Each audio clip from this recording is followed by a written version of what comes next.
Hello আসসালামু আলাইকুম everyone, সবাইকে বসন্তের শুভেচ্ছা। ভিডিওটা আজকের না, কালকের। সো আজকে আমি লেট আপলোড করতেছি। সো গাইজ, আজকে আমার খুবই নুডলসের ক্রেভিং হচ্ছিল, যেটা তান্দুরি ফ্লেভারের কিছু খাবো।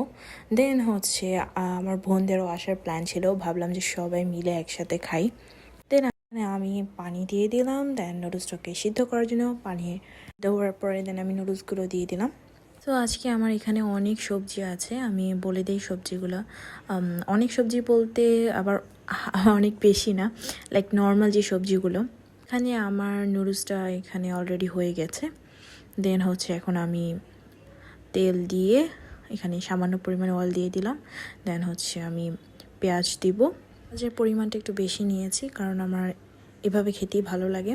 দেন পেঁয়াজ, টমেটো, এখানে কিছু মরিচ, দেন হচ্ছে আলু, দেন এখানে আমি আরও অনেক কিছু নেব। সো এখানে আমি কিছু প্রন দিয়ে দিচ্ছি, আর হচ্ছে যতক্ষণ পর্যন্ত লাল লাল করে ভাজা না হয় ততক্ষণ পর্যন্ত এটা আমি করব না। দেন এখানে একটা এগ দিয়ে দিলাম। ফার্স্ট অফ অল এইগুলো আমার সবই সিদ্ধ ছিল।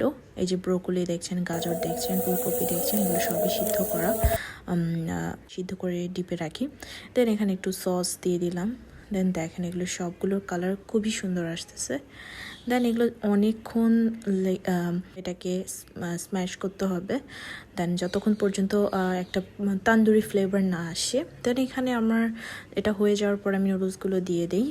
অ্যান্ড আমারটা পুরো স্মোকি ফ্লেভারেরই হয়েছে, এত মানে লাইক পুরো মনে হচ্ছে যে আসলে রেস্টুরেন্টের মতো। নিজে রান্না করেছি বলে এমন না বিষয়টা, যাই হোক। আর আমি ভিডিও ডেইলি আপলোড না করার জন্য আবারও আপনাদের সাথে সরি বলতে হবে আমার, কজ আমি ডেইলি আপলোড করতে পারি না, অ্যাজ অলওয়েজ সবসময়ের জন্য ইরেগুলার আমি। যাই হোক, নুডলসটা শেষ হওয়ার পরে আমি হচ্ছে এখানে মশলা দিয়ে দিলাম। দেন ফাইনালি আমার নুডলস হয়ে গেল। Wow, yummy.